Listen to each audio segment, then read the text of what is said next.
StreamYard thing. You're going to have to enter your credentials again. So it reconnects Oh, with I'm automatically. I'm gonna have to do that on that. Yeah. Okay. Yeah. But you got 5 days. So All right.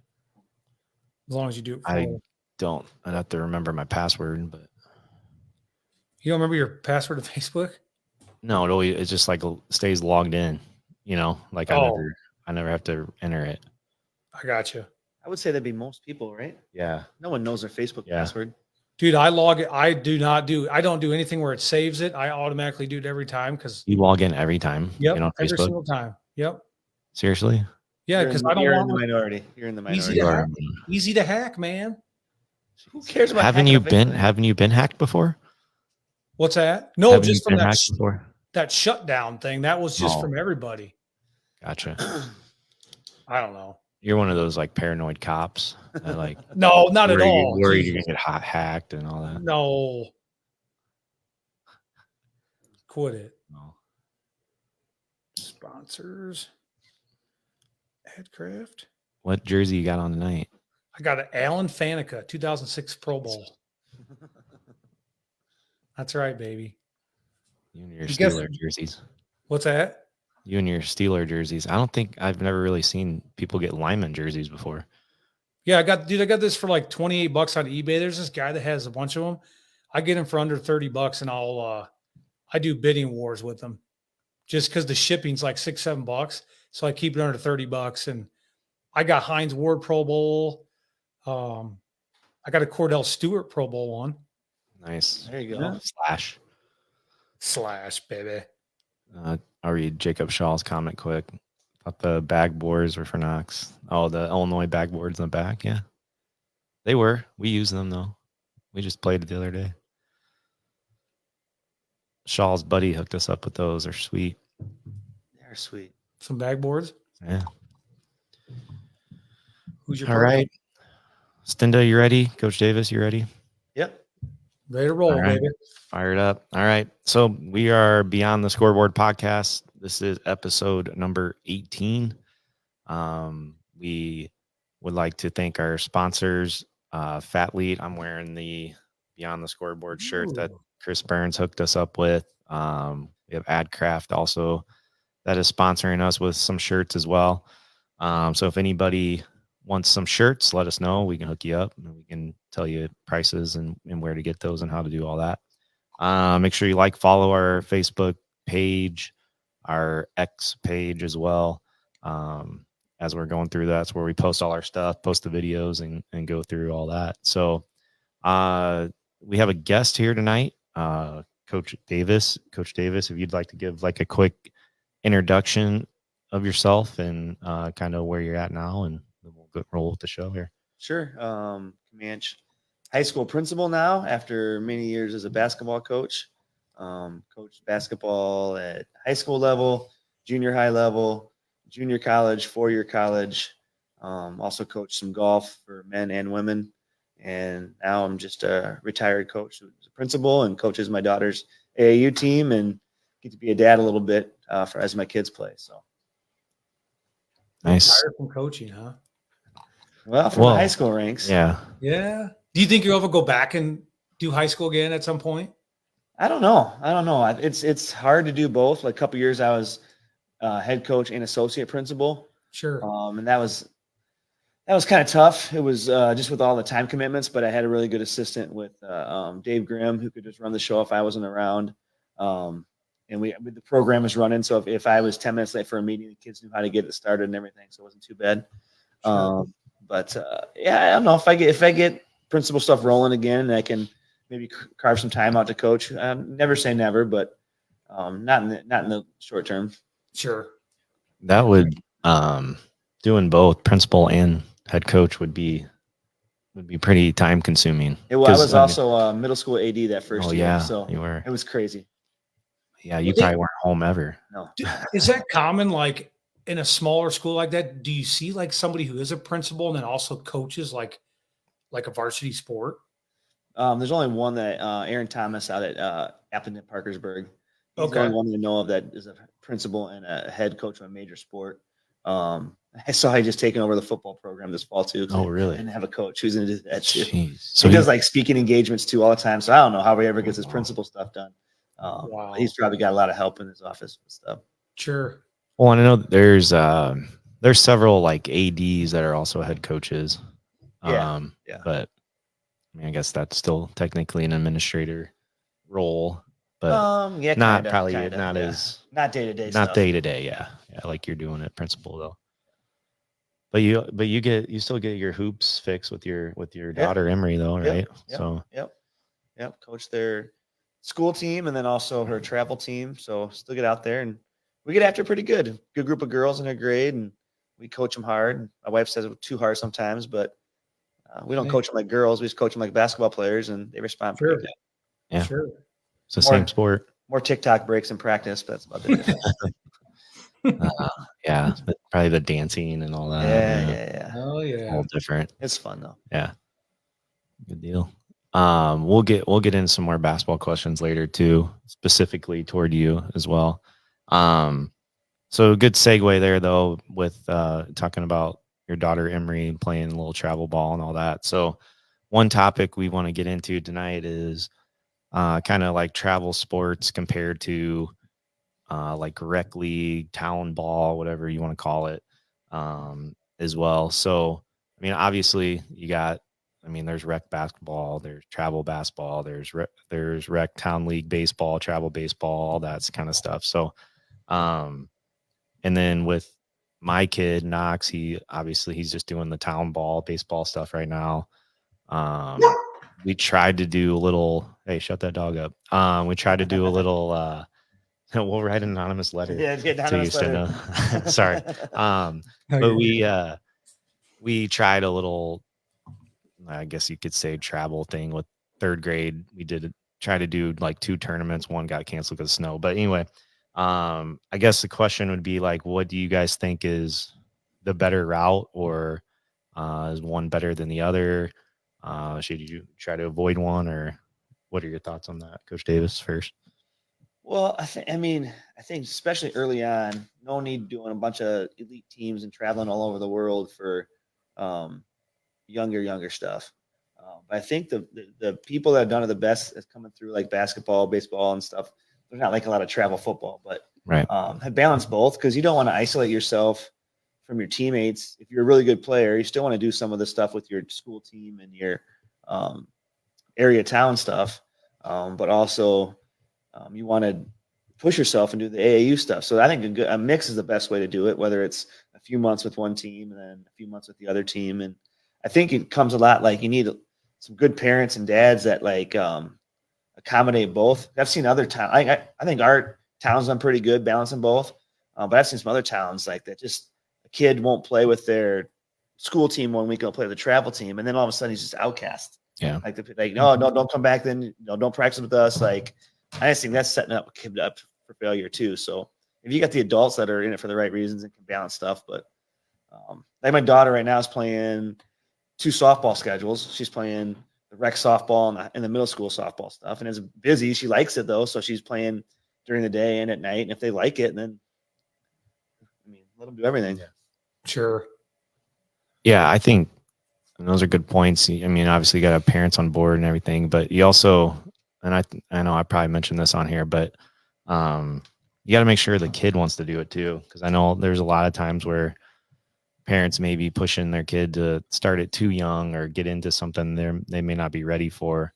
Like I've had several people ask me like, "Oh, why isn't Knox on a travel baseball team?" I go, "Well, he didn't want to do it, and I'm not like we're not ready for it yet, so we're not doing it, So he wants to try out for a team next year. He told us a couple weeks ago, so we'll give it a shot. But I think both obviously have like their pros and cons and whatnot. Like right now with Knox being in the town baseball league, a lot of kids his age are on travel teams, so they're not playing the town ball either. So then that's kind of why he got like an itch to do that, because his buddies aren't. He's got some friends he's playing with, but not as many as he would. So I think that's kind of the thing too. And a lot, if you look at basketball and other sports, like everyone's doing it, you know, so you got to kind of just follow the lead or you're going to be behind type thing. So Sure. If you're only doing rec stuff, if you're like a varsity coach and your kids are only doing rec stuff, then you're not going to win many varsity games. Yeah. Yeah, that's a good point. Yeah. I would say, yeah, maybe in our era when we were playing, that was different because there wasn't much AAU. Right. But now, like everybody, like you guys said, everybody does it. So you'd kind of be doing a disservice to them if they're not getting some of that competition at some point. Well, I just talked to a dad that was has a kid Knox's age at a graduation party today, and we were talking about we want to try to get like a Camanche baseball travel team together, you know, Sure. kind of like when, you know, Ben Irwin and Dustin DeWert and Sean Lawrence, all those guys were getting teams together in basketball and baseball. Chad Delzell, Whitey Caesar, all them. They kept all those guys together for the most part, and those groups were extremely successful in just about everything they did. So I think playing with the kids you're going to play with in high school has some merit to it as well, because you got so many kids that are just on teams with random kids from other schools. It's not saying it's bad for them or they shouldn't do that, but I think that just helps, especially if you know your kids are sticking around here and keeping them together. Yeah, I mean, just getting some camaraderie and just having fun with it. That's the biggest thing, having fun, you know. And if you go play with some other kids and you're having a great time, then go play with some other kids and have a great time. You know, if it's like as long as like maybe the other team's got enough kids to play and can still feel the team, you know, you don't want to be the reason that they can't feel the team because you're not with them. But like every family's in a different situation. You know, if there's an only child that wants to go do stuff, then it's different than someone with 7 kids who's, you know, can't put them all into that stuff too. So every family has to make that decision. So it's just a matter like if you're going to be good at a varsity level, you got to expose to more, like if it's baseball, it's the pitching and it's the getting picked off first base. And it's just like the speed the ball's coming at you in the field, like, you know, just getting yourself ready for that. If it's basketball, it's the pace of play. So yeah, I think there has to be a good mix. I would think, like you guys kind of said, you know, the competition's probably the most important, because if they just stick to rec ball, everybody else is doing that. And even if you're playing better competition, you're getting beat, you're still getting better, you know, than playing the teams that, you know, you're just going to roll on every time. You're not really getting any better. Like from the baseball, like I'm coaching. Okay. You guys might find this interesting. So 5th and 6th grade, and we played a Cedar Falls team last week. And, you know, Cedar Falls is a big, you know, 4A school. They got a lot of kids. All their kids, they don't play rec ball. They're all on. They've got like multiple AAU teams, you know. And I thought that was weird because the coach is like, yeah, we get enough for rec ball, but it's, you know, all the other guys, you know, like Morse. I don't want to say they're better players, but they're better players who want to compete. They're out doing those things. They're like not doing rec ball. So like we beat up on them pretty good. Not saying we're not good, but you know, it's like, I just thought that was interesting. I'm like, you don't have any kids? He's like, nope, they're all AAU. They won't do the 5th and 6th grade ball.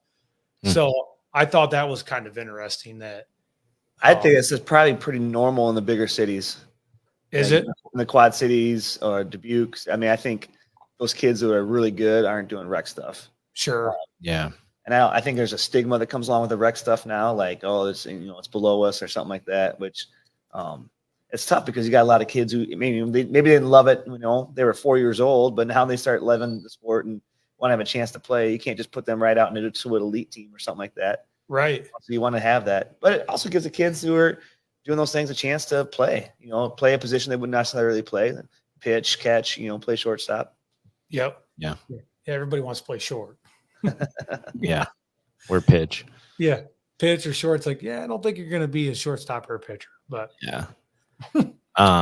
The other argument that comes into play is as far as money with the travel league, probably more travel league than obviously town or rec ball, but like just for example, I went and watched Braden Phillips playing a tournament last weekend at the Betplex, and just to get in the door, it's like $15 a person, you know. And if people have 5 or 6 kids, you know, that they're spending $100 just to get into the place, and that doesn't include concession stand and coming back the next day. I mean, I know they have weekend passes too, but that was just for the day. So you include that, and then obviously like hotel stays, like you guys stayed in Wisconsin Dells this weekend. So I think that might scare some families away sometimes too.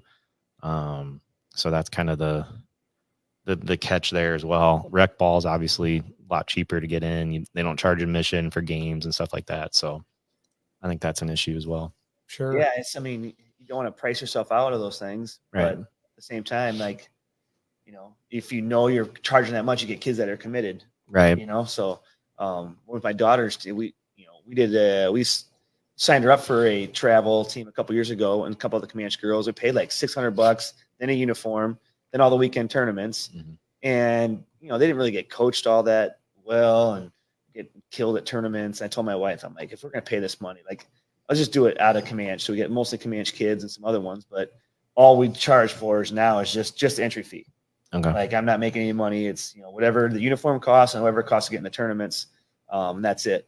So that we can get more of the Camanche kids to come and do it and do that. But it's not everybody has a dad that can do that or has coached or things like that. But most of those players just like, man, everyone's elite, right? Everyone elite team, Desert elite teams like Camanche elite, like everyone's elite. Like, I don't even know what that means anymore. Yeah. Here's $800 and yeah. to say that you're on a travel team. Yeah. And that's a lot of, like, that's a lot. I mean, you think of even $500, like, that's a lot of money. Like, if that was like for one tournament, if you said you went for 2 days, stay at a hotel, say it's $150 a pop, and then you're talking about food, gas, the other money you spend, like that. Imagine if you do that 6 or 8 tournaments out of the summer. That's a lot of money. It is. And there's some of those travel baseball things, they're doing that, I mean, the good thing is there's a lot of local opportunities around us, I think, for that. I mean, where you don't necessarily have to stay in hotels every weekend, but you're still traveling, you're still paying entry fees and all that. So gas, eating out, like you're not like exactly. Yeah. It's not free. Yeah. Well, like Mitch Phillips was telling me that just to get in the tournament, the Betplex is like $750 entry fee for a baseball team. Like, it's insane. It's a lot of money. But they're full every weekend though. Every weekend. Last weekend we were there playing basketball too, and the basketball was full and baseball was full. And they're charging that money, and they never make it a one-day deal. You got to come back 2 times no matter what. But I wonder if they've made a profit yet, because that place, what was it, like $30 million? Well, I don't even know what it was, but like something crazy. Now I don't know. Like, my source is also Mitch Phillips here, but so the baseball is ran by some like JP Sports, I think it's called, or something like that. And he says like on a one weekend they clear like over $50,000 just on admission charge alone. Wow. And so you figure they're doing that every single weekend from probably March till August, so they're making pretty good money just off that alone.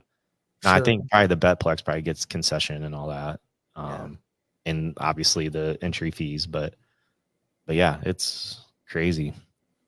Yeah, it's definitely evolved. I mean, the whole area now is growing too. Like the restaurants and the hotels and everything. It's just an area that's just gets grown. I mean, out of a cornfield, and now it's like got everything. Well, now they got the golf, and the iron tee, kind of like the Top Golf thing they just put in right across there. So yeah, it's blown up there for sure. It's just so weird when you think back to AAU, because you guys remember, like, well, Coach Davis, you remember in Clinton, like even in Clinton, there was like 1 or 2 AAU teams. Like, not many. I mean, for baseball, there was like if you were a rec kid, like there was a 1 all-star game, maybe. Yeah. Coaches pick the all-stars and you go play maybe 1 game against someone else. Yeah. But it wasn't travel. It was kind of like after us, it was like travel. And then like basketball, there was just starting to be, a couple teams that might play in the River City Classic or whatever it was back then. It was a hoops. What was that called? The one that was at Clinton had all those teams. I know what you're talking about. Yeah. I can't think of it. River City Classic though, but yeah, I got all those t-shirts, but There was only maybe you played like maybe 2 tournaments, maybe, but there was just not.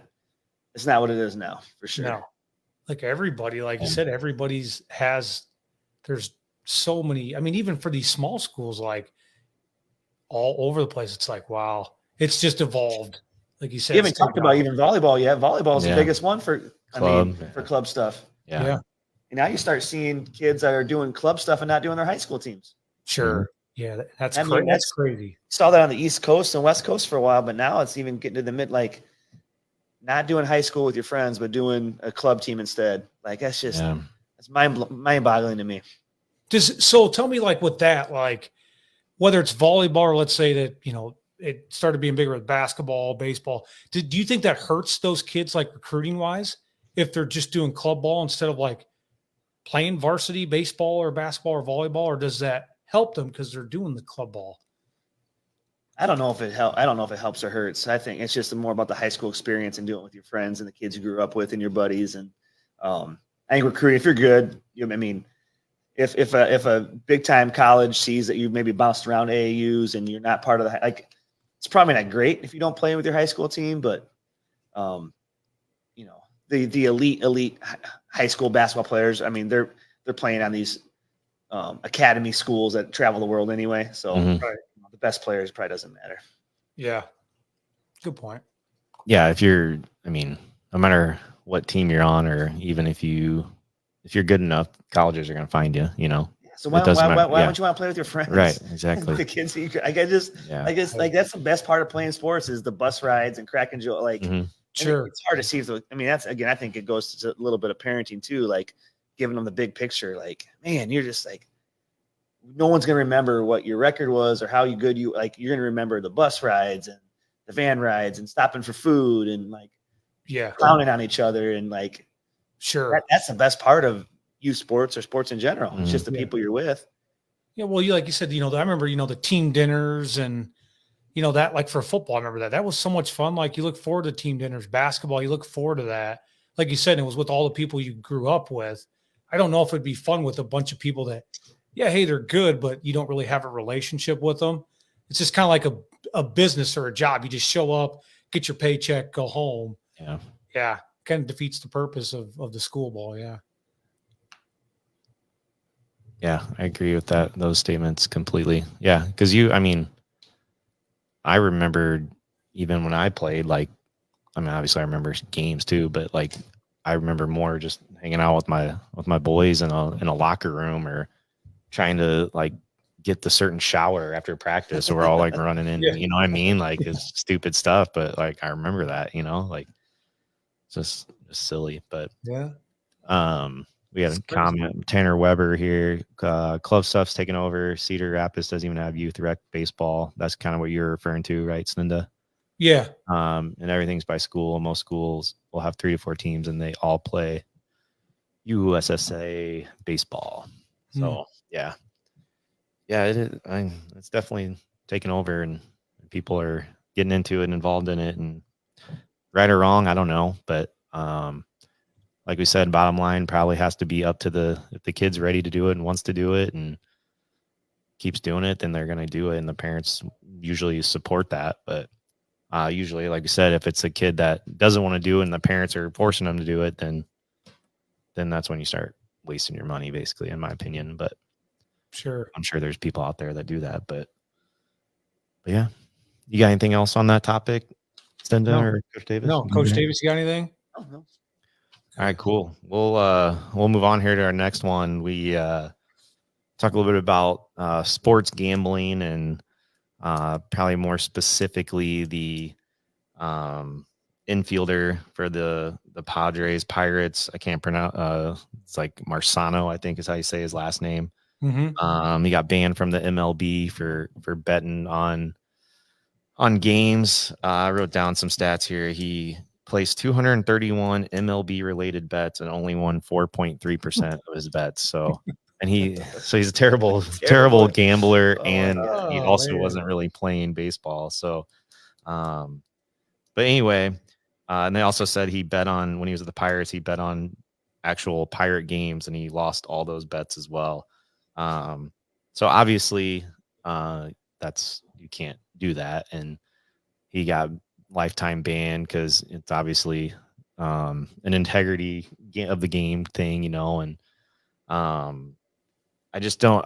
I'm still mind blown by how, like, especially, I mean, obviously sports gambling has blown up over the last probably 10 years or so, and like everyone has a DraftKings account or whatever they're doing.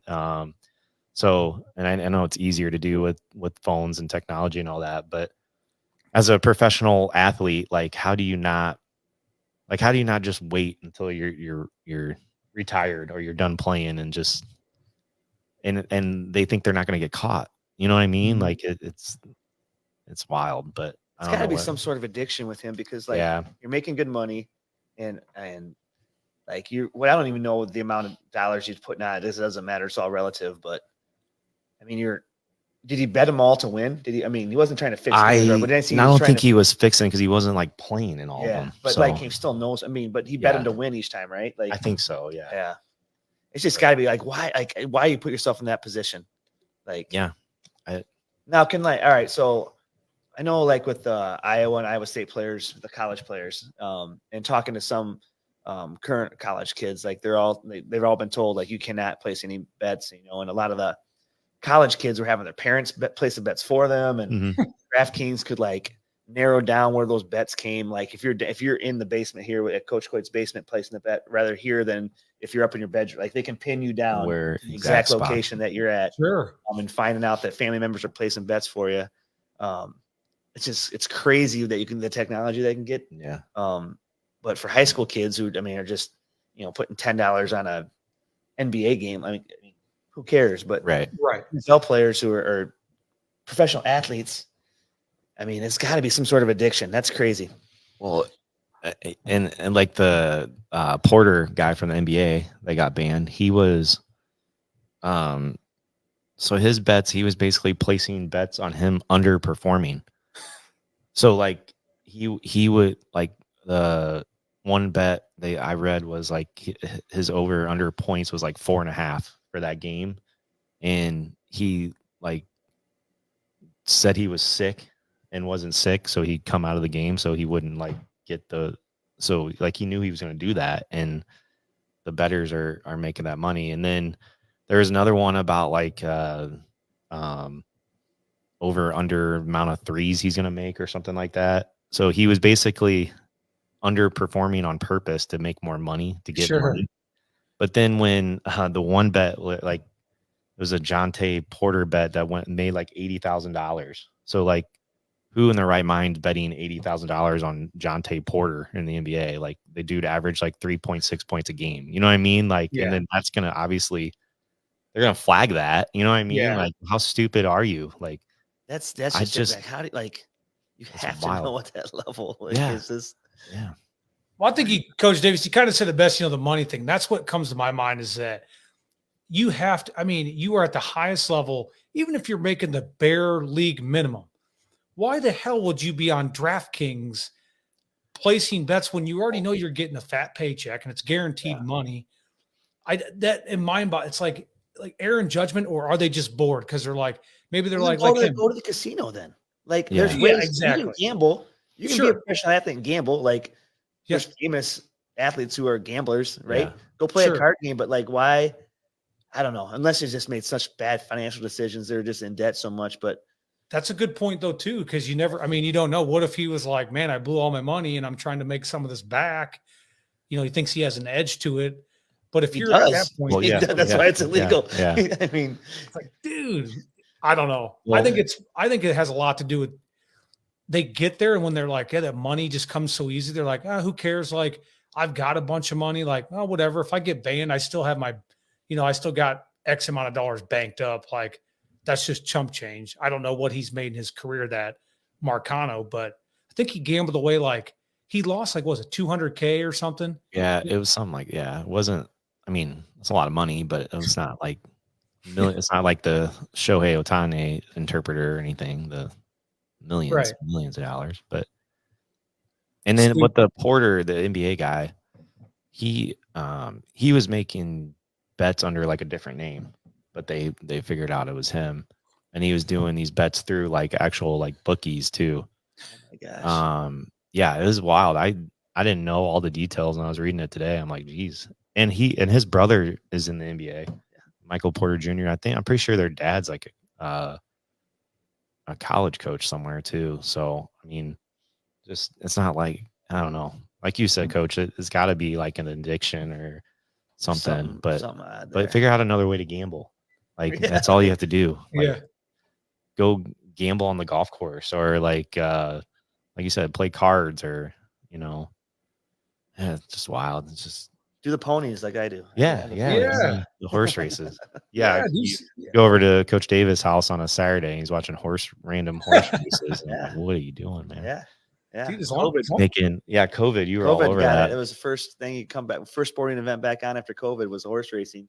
Oh yeah. My brother and I started getting into that a little bit, just on researching the types of horses and the surfaces and the breeders and just all kind of that's kind of stuff. Kind of into that a little bit. I remember I was over at your house. That was when you still lived in the hood here, and I don't know why I went over there, but you're like, oh, hold on, I got to place a $1 bet on this horse. I'm like, wow, you're going to dollar here, huh? That's my max. We're randomly watching the number 4 horse and like, oh, go number 4, go number 4. Yeah, dude. I mean, just do that. Like that's not illegal. I mean, I wonder if I don't think that would be illegal for an NBA player. I think they can. I think they just can't bet on their sport. Their sport is what they can't bet on. Right. So go spend that $230K and do it in the NFL. I mean, why wouldn't you just do it on another sport? Like, dude, NFL I think is way easier to bet on. Like if you take like the individual, like especially like passing yards, if you got money like those guys, like I remember that Brady's last year, Tom Brady's. I had DraftKings. I lost a ton of money. I really did. But Tom Brady, I always cashed in on him like his pass yards a game. I would put, they say put down $20 if he's over under 270. I would put down like $100 and I'd come out with like 80 or $90. He always scored it. I mean, NFL, you could dump the money there and probably win a lot of that money. But I mean, clearly this dude couldn't even bet on his own sport. Nobody's winning money gambling on sports. Let's just put it clear out there. Yeah. Nobody's winning money. Yeah. No. You might for a little bit. It looks like it. Yeah. And then it reels you back. It's like, now you're bankrupt. Yeah. Unless you team parlays. Yeah. Well, and unless you have like Pat McAfee money or something, then they still don't win a lot either. But no one's posting all their losses. No. That Dave, what's his name? Dave Portnoy. He makes it look like he cashes in quite a bit on his bets. Yeah, he's spending crazy money on them though too. It is. That's true. Him and he spends a lot of money betting for sure. Him and Dana White too, the UFC guy. He's a big blackjack guy. Really? Okay. Like $20,000 on one hand type thing. Jeez. Yeah. And I remember the one podcast I watched was Bussin' with the Boys. He was on there and talking about it, and he said he won like one night, he won over like $1 million on blackjack. Jeez. And he said it was like 30 minutes, I won $1 million and left. I'm like, you imagine that? Just have that much money to bet on blackjack hands and then win it and see ya. I was like, I don't know. I guess I've never seen $20,000 in my life. It's got to be. I mean, most people with that kind of money are not gambling it away. Right. Investing in there, put it like this. Usually. Right. Yeah. Well, Michael Jordan, famous gambler. He did a lot of gambling, but I mean, he had a lot of money. Obviously he was smart enough probably with his investments, obviously his endorsements and what he was making. I mean, there was a lot of talk of like him and like, I think it was was it 93 when they played the Suns? Yes. I think finals at the casino the night before or whatever. Yeah. And he's like, he had some big old checks he was writing. And it's like, but at that time he, look at his Nike deal in general. Like you guys made so much. It's like, he probably not really in the hole. Like it's kind of like play money, but I'm sure he already, his investments and where that money's going is he already knows he's set up to where this guy doesn't Marcano. He probably made decent money, but probably blew it all, like he said. And then he's like, I got to make it back. And now I'm just going to gamble down to zero and have no money left and get kicked I out. wonder of how the much league. of that went on back in the day with bookies and not DraftKings, like coach it. But like, I think the big thing now with that Porter, like just the player props weren't a thing back then. Sure. I mean, that's just a new with the apps now with the player props. Like no bookies taking a player prop, right? No. It's DraftKings only. But yeah, I just wonder how much of that. I mean, that stuff had to be going on way more than it is now. Oh yeah. With bookies and hear that like things just never make it to light.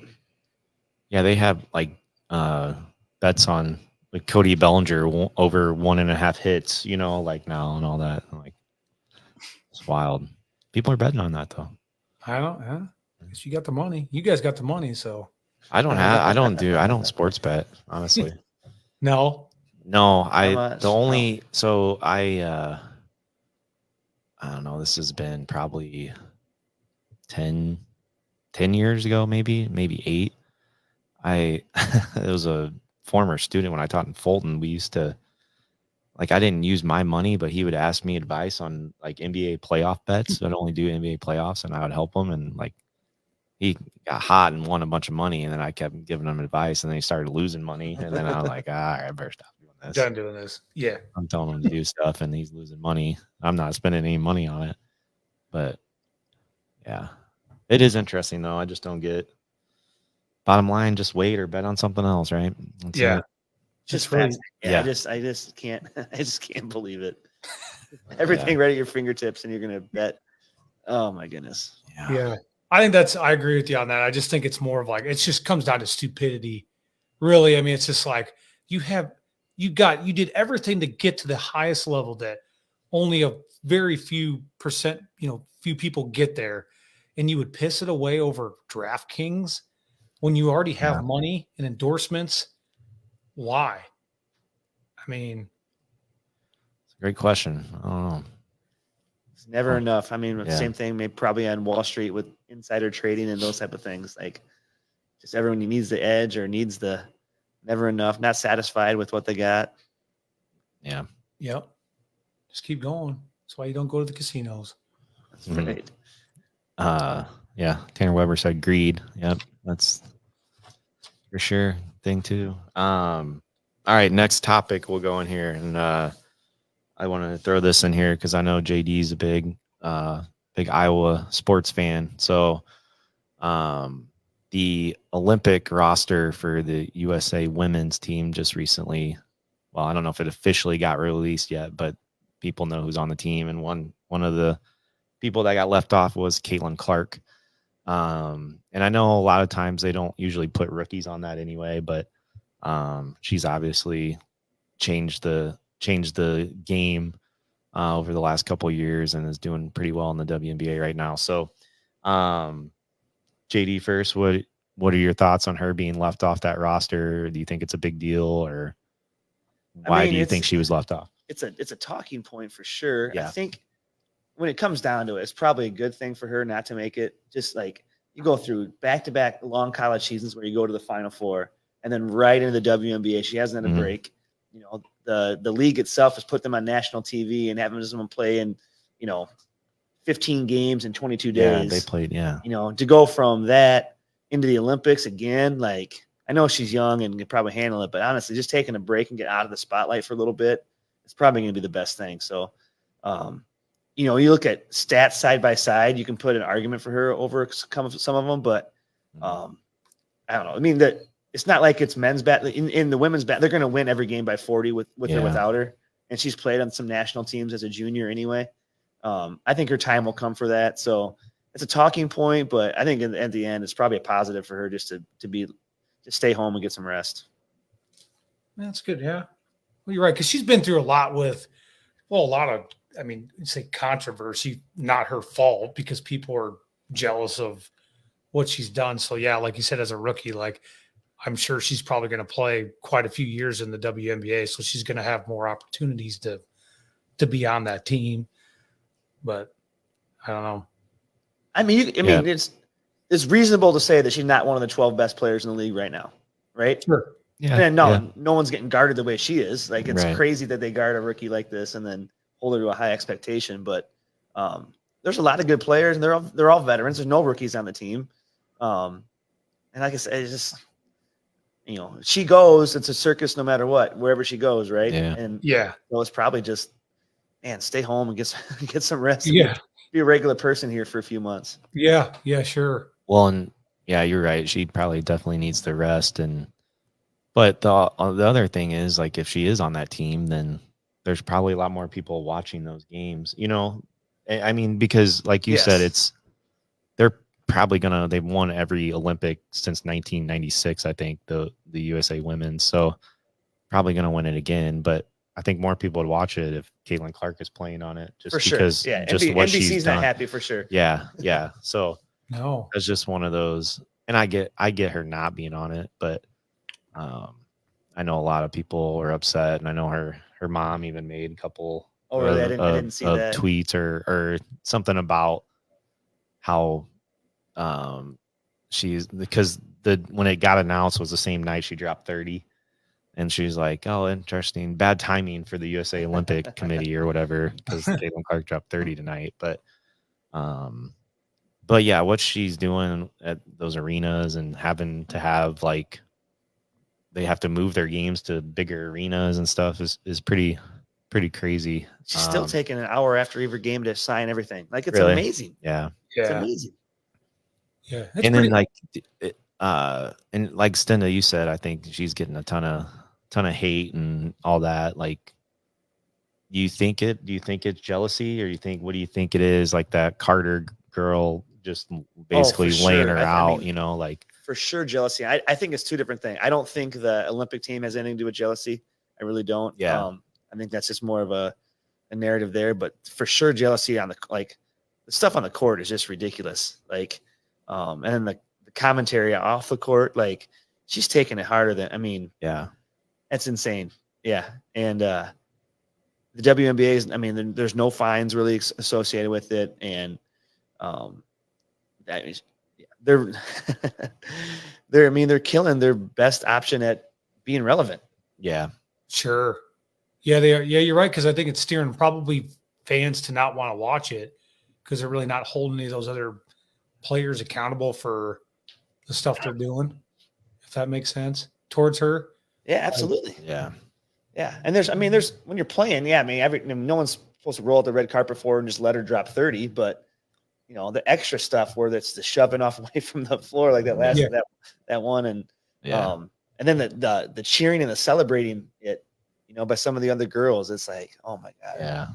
Yeah. Well, yeah, like when she got laid out, Angel Reese was like standing up clapping about it, and she made the comment to, like, people are coming to watch me too type thing. And then I don't remember who posted it on Twitter though, and they showed all of her the attendance of her games compared to the attendance of Caitlin Clark games, and Caitlin Clark, like, sometimes doubled those. Sure. And the highest one was when they played Caitlin Clark's team, the Fever. So, like, yeah, I don't know. Angel Reese is, seriously, I think I put it out on Facebook a little while ago, but like, her brand, her popularity is only associated to Caitlin Clark.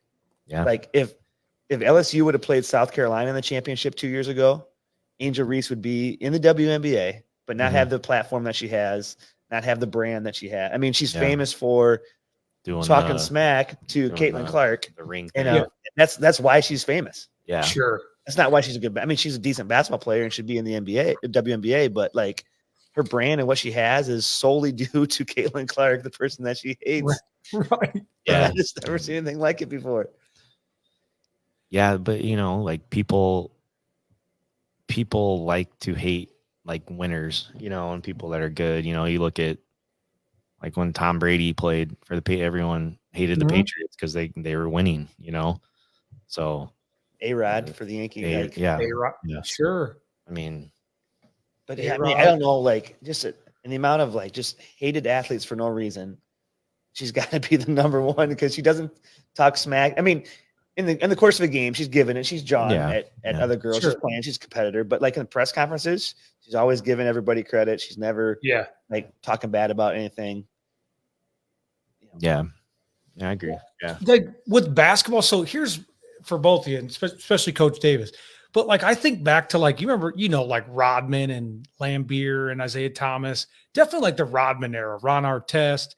Like, do you think these girls are trying to like? I see it somewhat as like intimidation, like to an extent. I think you're 100% right on the jealousy, but like Rodman, like the stuff they would do, like the crowd was electrified by it. Like like when even Rodman would fight Shaq and Alonzo Mourning do those things, they thrived on that. Do you think it's like that screen or that off ball screen that girl did and put her down?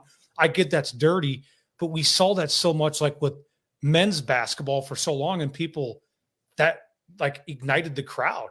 People came back to watch that. Like, that's sometimes hard for me to decipher. Well, is it any different or what am I missing? You know what I mean? Yeah, I think like playing. Well, it's just because it's a basketball play, though. Even though we're talking about Shaq and I mean, the brand of basketball in the '90s was a super physical and some of those takedowns and basketball's kind of got away from that over the years. Thankfully, it's a better brand of basketball in my opinion, just because it looks like people can move freely throughout the lane. So right, it's probably. I mean, there's probably something to that. It's probably. I mean, a lot of just on the game, but just it's the after the game. I'm not answering any Caitlin Clark questions, or it's a celebrating of the like, it's just a commentary afterwards, I think. Yeah. And I think, I mean, part of it is they're probably doing that to kind of, welcome her to the big leagues, kind of thing, but she's handling it well. But yeah, you're right. After the game where like, no Caitlin Clark questions, that's just, or they're refusing to even go to the media. Yeah. Kind of thing. Like, it's just, yeah, it's weird, but WNBA is getting a lot of viewers for it, and people are tuning in, and probably more than they've ever really had. Oh, for sure. Because of it. So, but yeah. Any other thoughts on that? Everybody good there? Yeah. All right. Yeah. All right. JD, we'll have some questions geared specifically toward you here. JP can chime in too. But first question, you might have already answered this. So, but the beginning, you talking about how you transition into principal. So, how is the transition? This is your first year as like full time principal. Your assistant or associate or whatever you call it. The last two years before that, or one? Yeah, 2 years. Yeah. So, how's the transition from first being like teacher coach to that assistant type principal role to, because you also coached in that role too, and then now with no coaching and just principal. So how's that been for you? It's good. I mean, it's enjoyable. Like, I think, as a coach, you really, especially of a team sport, I think it's different. It's not throwing shade on anything else, but if you're coaching a team sport where you have to have people interact with each other and get along, it's a lot of the same management skills that would be in a principal or any type of CEO type of a role like that. Like, like as a football coach, you have to have guys that get along and communicate and interact. And same thing with basketball. You become more of a person manager than anything else, in that head coach role. So doing that now with a staff and students and paraeducators and maintenance people and food service and trying to get everybody to kind of go in the same direction. It's a fun challenge. Like I enjoy putting out fires. You get busy sometimes with things that people need from you, but like just trying to solve problems and help people find the best version of themselves and seeing kids, develop from freshman to senior years and get them graduated when they thought they might not be able to, and communicating with families. And so I think it's a skill set that I kind of had as a coach. So it's been a good, and I've enjoyed that part of it. And there's some times like you go to a lot of meetings and you have to do some reports, and there's some things like paperwork that are not as fun as like filling out a state report for enrollment. It's not the same as filling out a scouting report for a playoff game. Like it's not as fun. Sounds boring. There's a lot of boring paperwork and stuff that has to be done. But I think in the 3 years I've seen now, like kind of why you have to do that report. In my first year, it's like, I don't want to do this report. I don't want to go to this meeting. And now kind of as a big picture, you can see like why you need to be at that meeting or why you have to fill out that report. So I know that it's valuable, but it's not as fun as some of the other things. Sure. Yeah. No, I thought I'm obviously, I mean, he's my boss here. So like, I thought you did a nice job first year as full-time principal. And I think a lot, I mean, in the thinking of all the principals I've had, like the main thing is like if they're able to communicate and have good communication and supporting, I mean, not only me as a teacher, but also as a coach, I think that goes a long ways too. And I think you do a good job with that, supporting the staff and as well as the coaches and communicating what you need to communicate to teachers and students and parents and whatnot. Um, so yeah, it's been good. I think you're doing a good job. I appreciate that. And keep it up. Yeah. You never know. Like I never thought I was going to be a principal. Like never. Like Yeah. 5 or 6 years ago, I was like, but we just had at Camanche just a randomness of different principals leaving for whatever reason. Yeah. And at one point, I was helping a lot, doing some things just because of my at-risk job to a lot of those kids. And one of the administrators at the time said, you should just go back and get your degree for it. So I was going to do that, maybe do AD type of stuff. But then we had another principal leave again. I was like, well, I have it, and I'm going to be living here for a long time when my kids are here. Yeah. And, maybe it's a good time to do some of that. And so it was hard. It was hard to give up coaching. I've been involved in a basketball season since I was 5 years old. I mean, this was the first year really not having a season to prepare for as a player or a coach. So there was, especially early in the year, just some anxiety not being there, or, I'm home watching the games on my TV and my wife's saying, you got to leave. You can't kicking me out of the house because I'm staring at the TV trying to get her guys to rebound from the couch. And there were some growing pains there. I think I got my first game as a spectator in our gym.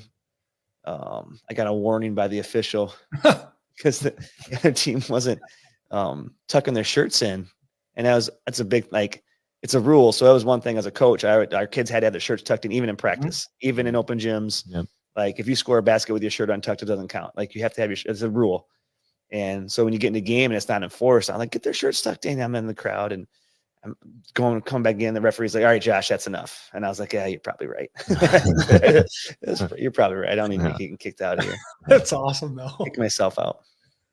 Your first game as administrator on duty, you get kicked out. Yeah, probably wouldn't have been a good look. Well, honestly, I think you had a post maybe when you took the principal job, didn't you, on Facebook? Yeah.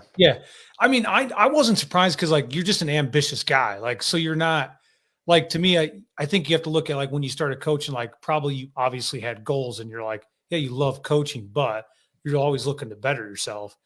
But I thought was really cool is the last game of the year for Camanche, or I think it was Northeast when Camanche played at Northeast during basketball this past year. Yep. It would have been like March. It was at Northeast. Yeah. Was it at Northeast? Yeah. Yep. Yeah. I saw you there in the corner and you would have swore you were the coach. Like you just like how involved you were, like you were, like you were coach. I remember back in the day, like just the way you coached the kids throughout the game. And like, I thought that was cool. You just don't see that from an administrator. It was like, yeah, you're an administrator now, but you're still, and the kids still see that you care about them on the sports level outside of school and all that. And I just thought like, yeah, like that's what people need. They need more of that, because you could easily just be a desk jockey if you wanted to be. But I just thought that was super cool. Like, I remember looking over, I'm like, that's Coach Davis. I'm like, I'm not even the coach anymore. I'm like, why don't you just bring him over to the bench and let him coach? It's fun. It's fun to see the kids in the hallways and do stuff. Even with like football. I remember one time this year, Eli Joseph was one of our defensive backs and kick returner, and I had seen him throughout the day. And I don't know if he was having a good day, bad. It doesn't matter. And I was just talking to him about the game coming up. You're going to get a pick six one of these days or something like that. Take something to the house. And then that night, he had one, and he almost got. Did he almost get to the house? Yeah, he got tackled like the 10. Yeah. It would have been like a 90-yard return. Even at halftime, I ran over. Like I don't know when it was. As soon as the game over, and he just gives me a big hug. Yeah, I almost had it, and it just seeing those kids, put all the time in and have that high school experience. It's gonna. I don't think that'll ever, like, the competitiveness will never leave.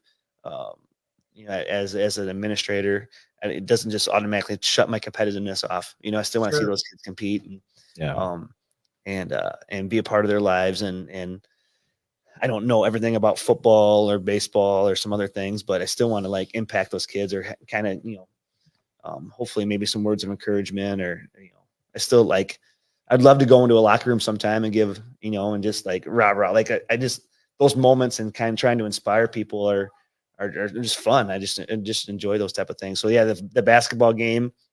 If Ian Witt's not getting to help side and I'm close to him, I'm going to yell at him to get to help side and try to help the team as best I can. Sure.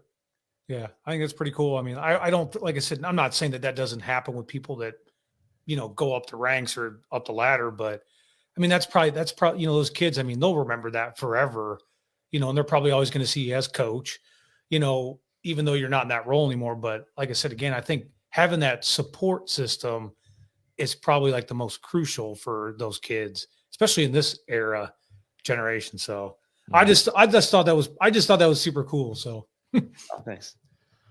Yeah, he'll always be intense at those games, I'm sure. It's just his DNA, and plus it was Northeast. Yeah, yep. Added rivalry there. Yeah, I enjoyed. I was listening to when Travis was on and bringing back some of those memories of the Camanche Northeast. Right? Yeah, like that was fun to relive some of those through his words and his memories. Yeah, you guys, if I remember when it would have been like 2010-11 season. That was when Brett Johnson, Mike Solons were seniors. There was a home game there that was, that was the most packed I've ever seen a gym, the loudest ever. And that was I remember that. And I thought, wow, because I think he brought that up. We talked about it a little bit. And he's like, I kind of remember. I'm like, it was one of those games that got super intense. Was that maybe the 4 overtime game? Maybe like it was, it might have been. Like I said, I think Johnson, Brett, and Mike Solons were seniors, so that would have been like your second year. Yep. Yep. You were what, 15 years as head coach, right? Yeah, I think so. Yeah. So 9-10 was my first year. Yeah. So 10-11 would have been Brett Johnson, and then Mike Solons, Ian Boyson. Ian, oh yeah, I remember Ian. Oh yeah, long time. Yeah, a lot of good basketball games for sure. So that brings me to another question. I don't know if you'll answer this for sure, but comparison team. So when you were head coach, you were 3 state tournaments as a head coach. I was fortunate enough to be an assistant on those teams too, so it was a lot of fun. But the 2016-17 team, they got 4th place. And then you had the 2019-2020 team, they got 3rd place. If those 2 teams played each other, which team would win, do you think? Oh, man. I think the 1920 team would win. Okay. Just with the size of the guys we had at that time. Yeah. But my caveat would be the potential for Dakota to go off. Yeah. And that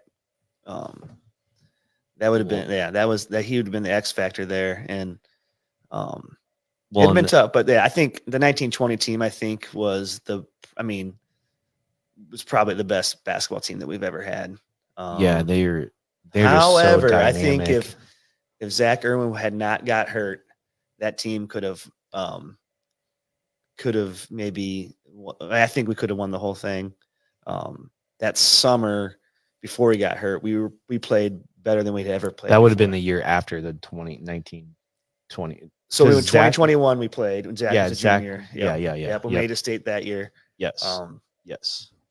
And then the next year, it was just the group just had gelled so well together. It wouldn't have been as more talented than 1920 was also the most talented team. Yeah. But 21-22, just the way Zach was playing and just such a he couldn't be guarded. Yeah. Would have been interesting to see. Yeah. I even wrote some stats down because I was just looking back for fun, and the 16-17 team and the 19-20 team, they were the same record, 23-4 both teams. The 17 state team, they scored more because that year we took a lot of threes with Dakota and Cam. Yeah, so we decided we were just going to run and gun. We were playing 2-3 zone and just try to outscore people. And then you had Hunley on that team that could do everything. Everything. I just saw him on Friday. But yeah, he could rebound, he could pass, shoot, score, defend. And then one interesting stat was that the 20 state team, they had 5 players score over 200 points.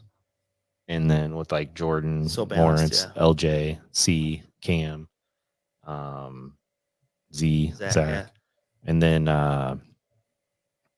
17 year, though, they had 2 guys over 400, Dakota and Hunley. And then they had 2 guys over 300, Dev and Cam. Yeah.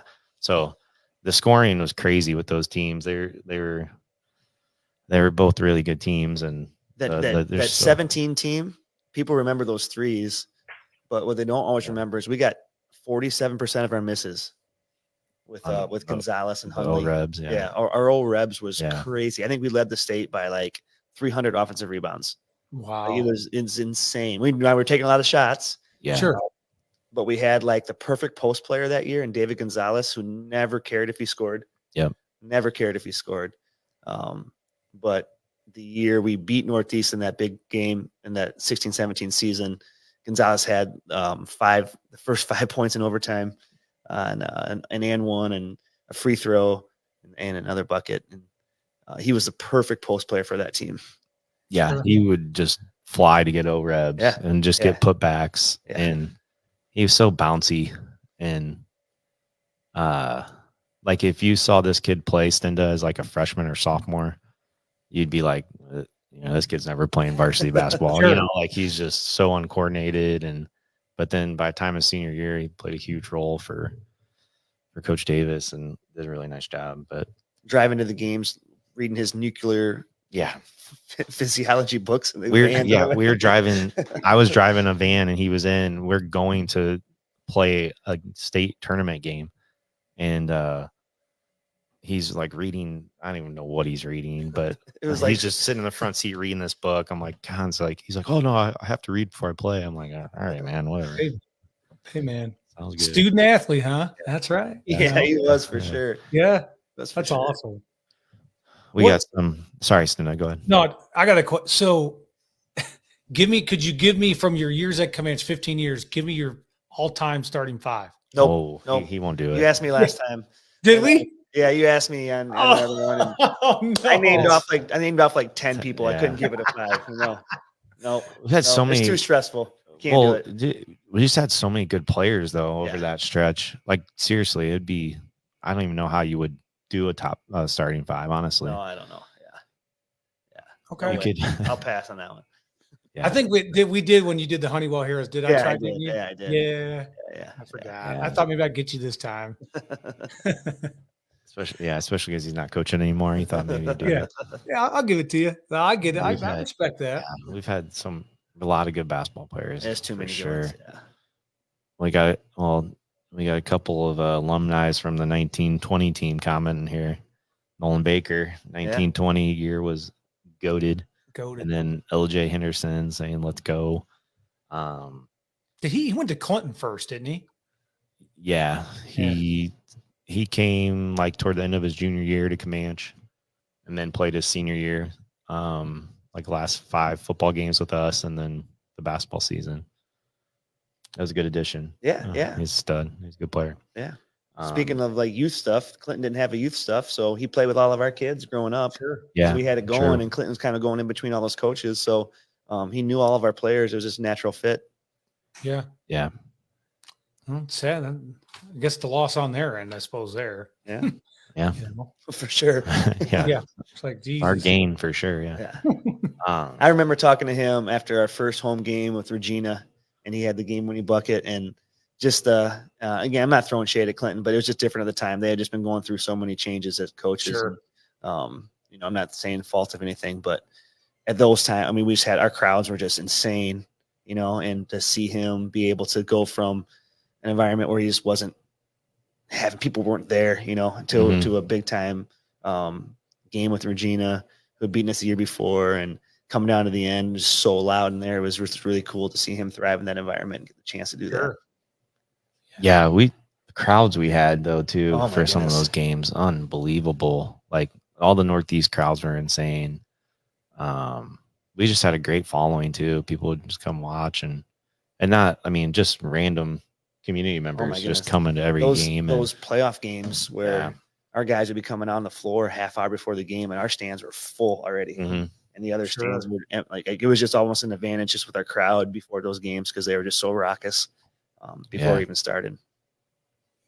Yeah, and I know, Stinda, I've said it on here before, and I'm sure Coach Davis can piggyback off this. Like the support that the Camanche community has for our sports programs and even our extracurricular activities is just awesome.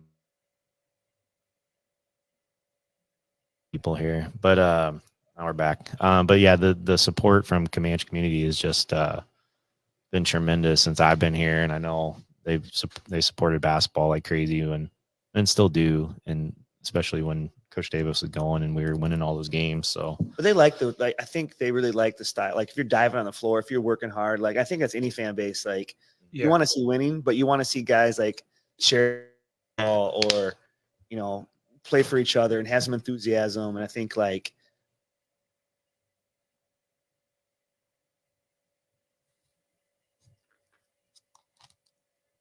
technical difficulties. yeah, I don't know if it's my end or yours, but we keep popping in and out here. But yeah, well, yeah, like you said, they want to see a good product on the court or field, and obviously you instilled that on your teams and clearly changed Camanche basketball when you were there, and you're the winningest coach in Camanche basketball history. So definitely did it right for sure. It was a ride for sure. It was awesome. I was glad I was able to be part of it for, what was I, 8-9 years or whatever it was. So I remember sitting with Chad and Whitey, Chad Delzell, Whitey and Whitey Caesar. We'd been playing in a tournament together up in Bellevue, I think, and I was a college coach at the time, and we were just sitting at the bowling alley having a couple drinks, and they're like, "Oh, you need to come to high school and coach." And I was like, "Oh, I'm just going to be a college coach, and I don't know what I want to do that." And I remember Chad Delzell saying just he's like, "I don't care about my kids playing. I just want to see a better product on the court at the time." Sure.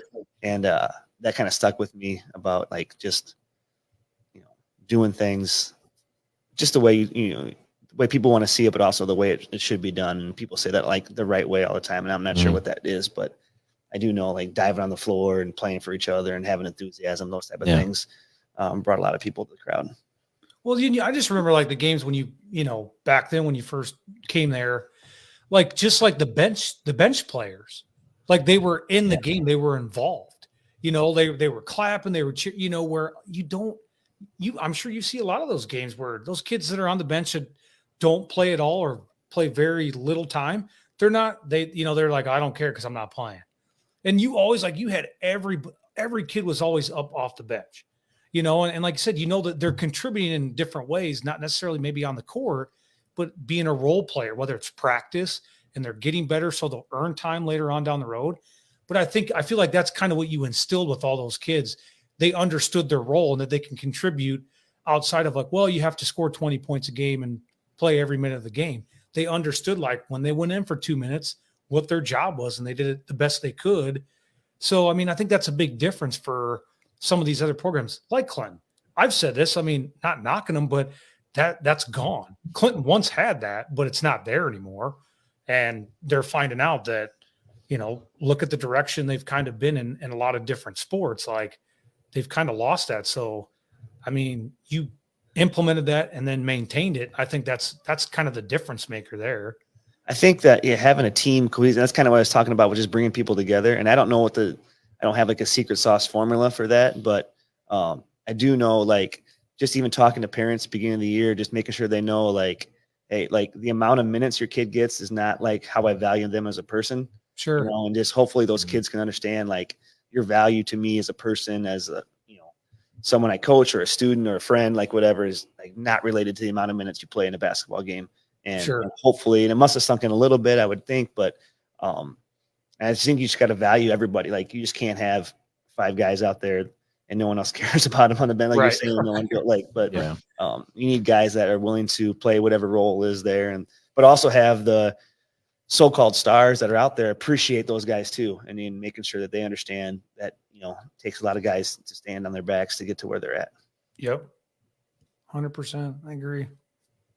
Yeah, you'd be I mean, I know I'm Nolan Baker's on commenting on here, but he'd be like kind of an example of that. You know, Absolutely, he wasn't a star on that team. I mean, the bench guy, but he was just as excited for all those guys. And then I remember I think he made a 3 or a free throw in the sub-state game, and the bench was going crazy when he made it. You know, so like those are your best teams when everyone is in it for each other and supporting each other and going that route. So yeah, I mean, guys like Nolan for sure. Guys like Ethan Buckley, who never really started a game other than senior night. Guys like Logan Shaw, over the years, like those guys that didn't start but still had value to the team. And I think, and you see those the work ethic paying off with them as young adults now too. Like they just really, just contribute to something that's bigger than themselves. Sure. Was a comment there. It's Sean. Oh, He's desire to defend separated the 1920 team from others. Was definitely noted by the different analysts commenting on the team that year. That team was the best defensive team. There's no doubt about that. Holy cow, that team. You had Jordan just hounding people full court, and then LJ can come in and guard, and then you got if you beat that, then you got to get through, Delzell and and Zach was a good defender, and Zach was a good defender long. And then Cam would defend too when he wanted to, right? He could. Feller would come in and play. You just like those guys on the defense. There was, no one in two-way played defense, the pressure defense, man to man, the way that team did. Yeah, I agree. They all would lock down for sure. And you just, talk about some different things. Then like the crowd, like if Jordan got a 5 count, oh my God, that crowd would go crazy. Yep. The bench would go crazy. There was nothing like a 5 count that year. I remember it was we were playing Davenport West against Williamsburg, and it was kind of a clunker. Like we just weren't scoring that. And he got like maybe back-to-back 5 counts, and it just changed the entire game. Yeah. Momentum changer. Yeah. Oh yeah. Yeah. Joe he could stay with anybody. Oh man, yeah. I remember I think it was Tate Peterson his freshman year, maybe. And we had Joe take him full court, and basically they had to take him out of the game. One of their better players they had to take out of the game because he was just so flustered and turning the ball over, and it was because of Joe. So, I don't know if that was the 1920 year or not. That was that was that year. Yeah, there was two top 5 teams, and yeah. So, those fun team to watch for sure. Be a part of there. Stinda, you got any more questions for JD on that category? I was hoping to get him on that starting 5, but maybe sometime in private. All right, yeah, we'll see. And I'll keep it between us. I won't tell nobody. All right, we'll go into the rapid fire here. So, Coach Davis, how this works is I kind of explained it before, but I have a set of 5 comparisons, 2 players, and then you have to say which one you think's better. So you're just going to go rapid fire. Okay. And then after you answer, we'll kind of explain. You can explain why you picked that guy. All right. And then I have some for Stinda too. And then do you want to go first, Stinda, or you want me to ask JD? No, Coach Davis, put him first. All right. So, I kind of geared this toward like Iowa, a couple NBA, Cubs, and even a golf one in here. Okay. So, all right. So I'll say the players and you say which one's better. All right. So Iowa basketball, Andre Woolridge or BJ Armstrong? No one's ever going to be top BJ for me. Okay. That was a quick one. Iowa football, Dallas Clark, George Kittle. Dallas Clark. Okay. Dirk Nowitzki or Luka? Luka. Okay. Jake Arrieta or John Lester? Lester. And then Brooks Koepka or Bryson DeChambeau? I'm gonna go Brooks. Okay. All right. Stint, you want to have him explain, or do you want to do your Stinda first? Yeah, go ahead, explain. Yeah, All go right. from the top. So BJ Armstrong, Andre Woolridge. He's Why BJ. He's the Iowa basketball goat. He came up when I was coming up, and I wore 10 because he wore 10, and now my daughter wears 10 because I wear I remember watching him practice once. My dad and I went to a football game, and he at the end of the game, at the end of practice, had to run sprints for something. And I'm like, wait a minute, BJ Armstrong's running sprints after practice. And my dad was like, it doesn't matter how good you are, but if you're not doing what the coach asks, you got that image is locked into my brain forever. Sure. But BJ is and Andre Woolridge. He led the league in assists and points and assists one year. Yeah, which is crazy. But BJ's it. All right. Well, he played for the Bulls. I mean, BJ did. Yeah. Come on. Yeah. So George Kittle, Dallas Clark. You went Dallas Clark. It's tough. I don't know. I think Dallas Clark has paved the way for some of those Iowa tight ends. He's just yeah. Or probably voted with these more of my heart than my head, maybe. But yeah. Dirk and Luka. I think what Luka's doing is just incredible. Yeah. Like Dirk's Dirk too, but like Luka can do everything and just at his own speed, and it's pretty fun to watch. Yeah, Luka's like a 6'9" point guard. Beefy too, though. Yeah. Like, it's just crazy. Yeah, he's big. Yeah. He's a big dude. I think he's got like 25 right now on the third, but yeah, he's good. Jake Arrieta, John Lester. It was tough. Arrieta though is just I don't know. He's just tough. I mean, you went Lester on that. Oh, Lester. Right? Yeah. Well, Arrieta really only had like 3-4 good years. Lester was good for a long time with both the Red Sox and the Cubs, but and then Brooks, Koepka, and it's the majors. He can't. I mean, yeah. He shows up just to play the majors and just dominate people. Yeah, those two are good. The Bryson DeChambeau, he has a Snapchat thing where he like goes and golfs with like just not good golfers, but not pro golfers. And he's golfing with that Paige Sporanic or whatever, and their goal was to like shoot like a 52, like a best ball, and they got like 53. Like it was insane how good they are. But it was wild. Yeah, he's entertaining. He's figured out how to do the social media branding, and he's playing well lately. I really like. I'll probably root for him over Brooks if I'm watching an event, but Well, yeah, and they had a little rivalry there with each other, but total opposite. Yeah, for sure. All right, Stenda, you ready for yours? Yeah, let's go. All right. We had the Rock versus Stone Cold Steve Austin. I'm going with Stone Cold. All right. Steve Nash, Jason Kidd. Steve Nash. Okay. I think I know who you're going to pick on this one, but Antonio Brown or Calvin Johnson, Megatron. Oh, Antonio Brown all day. Not even close. All right. Close. This is a good one. Maglio Ordonez or Jermaine Dye. Wow. Both in the out. Wow. That's a tough one. Your White Sox here. Ooh. Worst team ever. You know what? I'm going Jermaine Dye, man. Ooh. Wow. I'm taking Jermaine. Surprised by that. And then this one I probably know the answer to as well, but Jerome Bettis, Marshall Faulk. Honestly, I'd take Marshall Faulk. Okay. Yeah. I thought for sure you were going to go the bus, but I'd take Marshall. All right. So explain, why'd you go Stone Cold over The Rock? Listen, you can chug beer and give stunners. I mean, arguably the best entertainer, I think.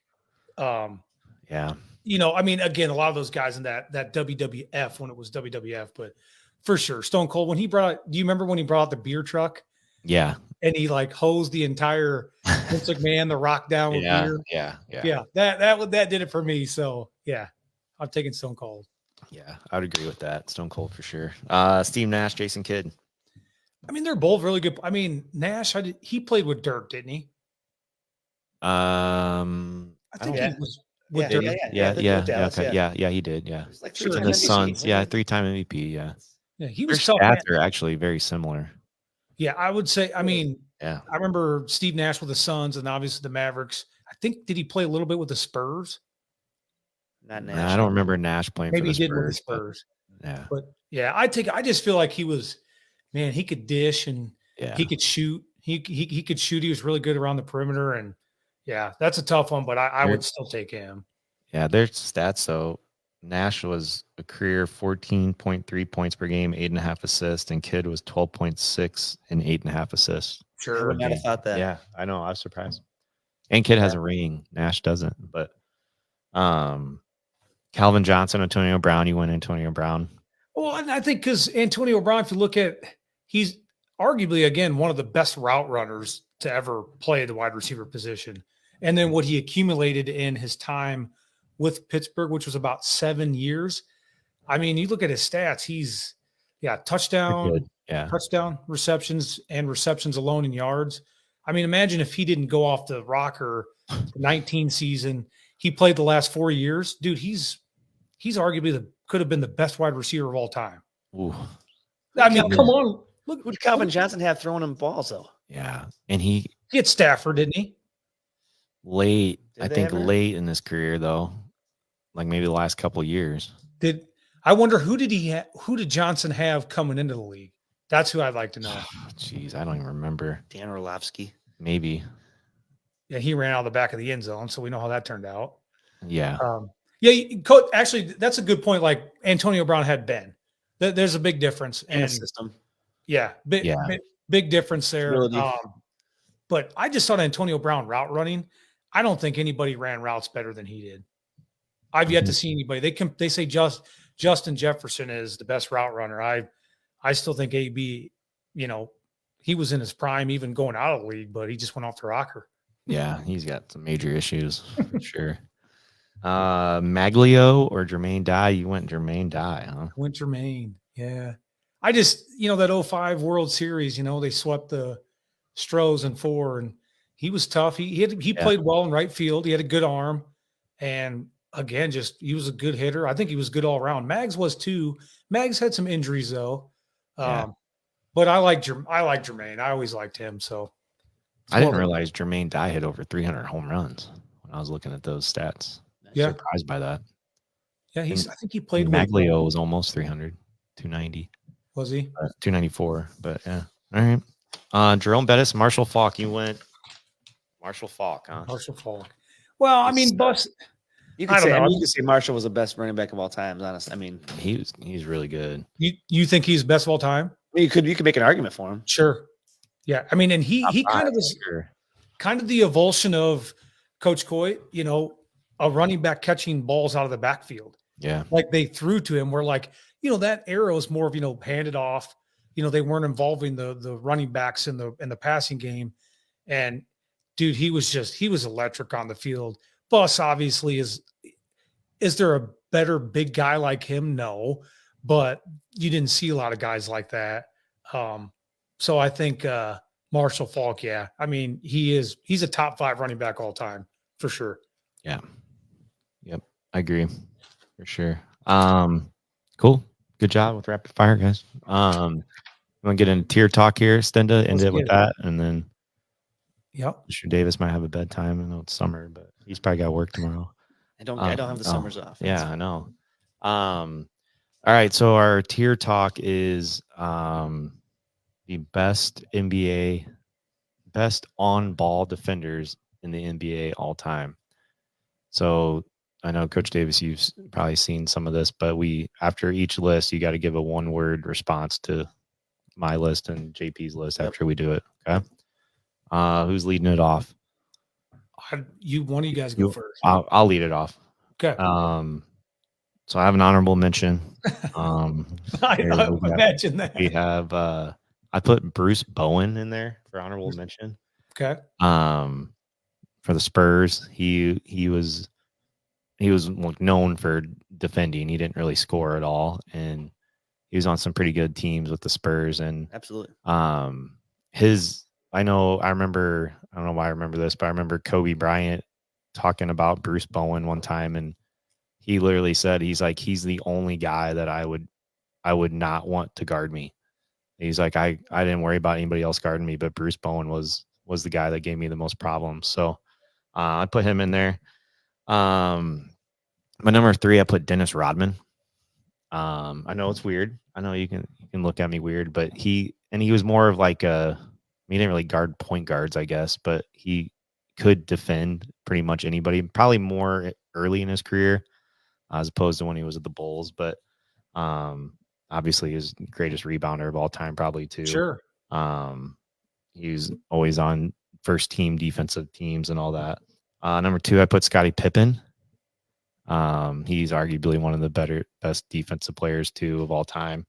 I think he's the only player to be like all NBA first team defense 10 years in a row.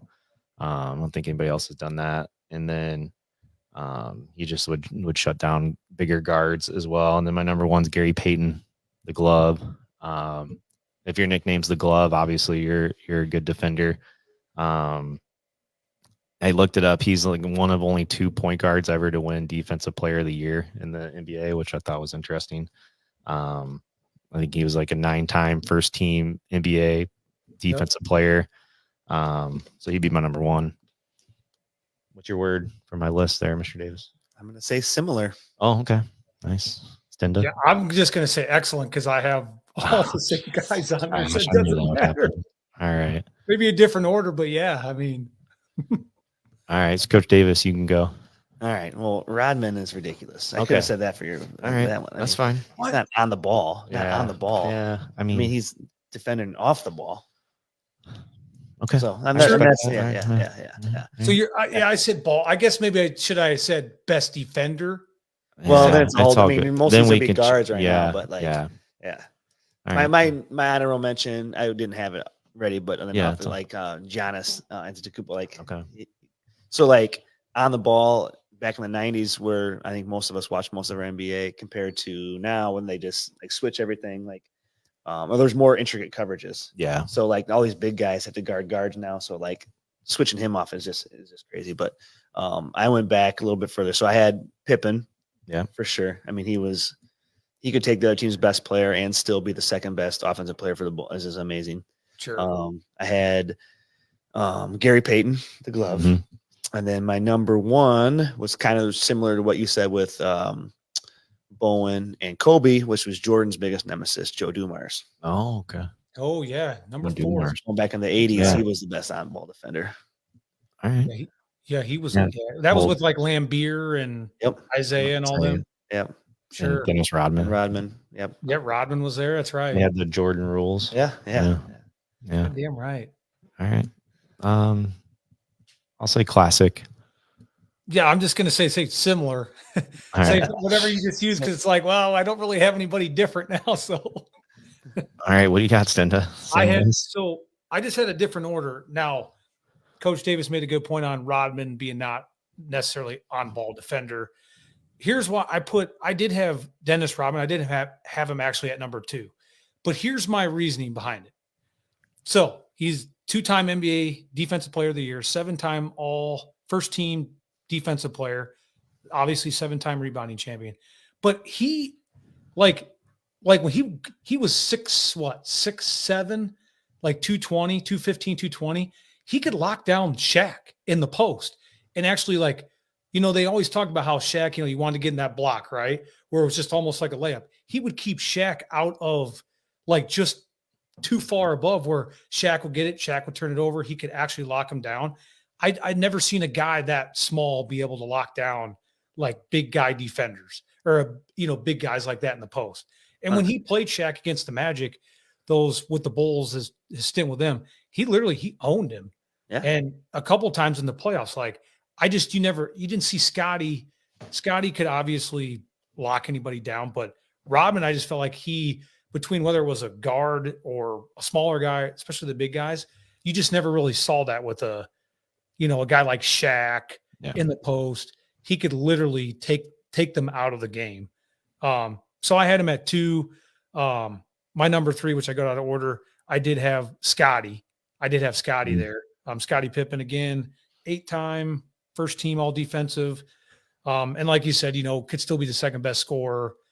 And then number 1, I had Gary Payton and I do think like when he played Jordan in the finals in that 97, 98, maybe whatever it was, he did slow Jordan down. I mean, he couldn't do enough to stop him, but I think he made a difference against Jordan. And Gary Payton was only 6'1", $180.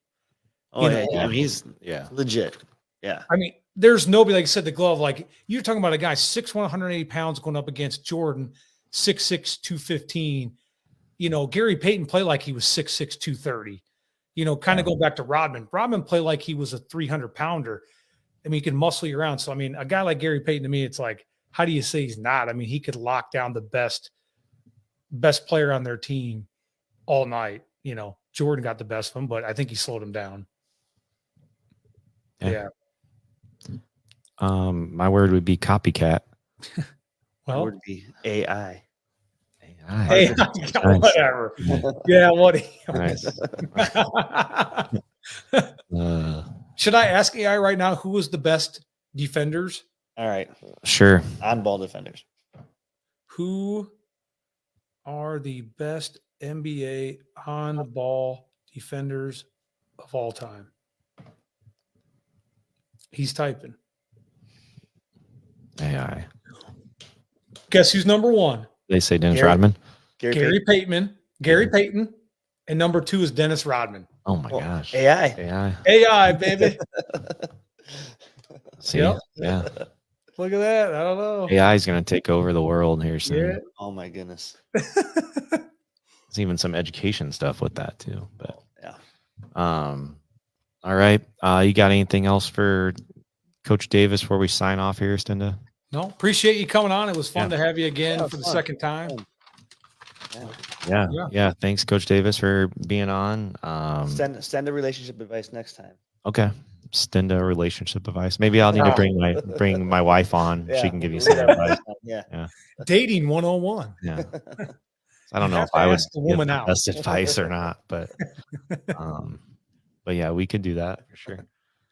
All right. Yep. So again, make sure you guys follow our pages, our social media pages. You can tune in anytime to check us out. We will be back next week with another episode. If you want to get hooked up with a shirt, let us know. We'll hook you up. Thanks again, Coach Davis. We are signing off. See ya. Adios.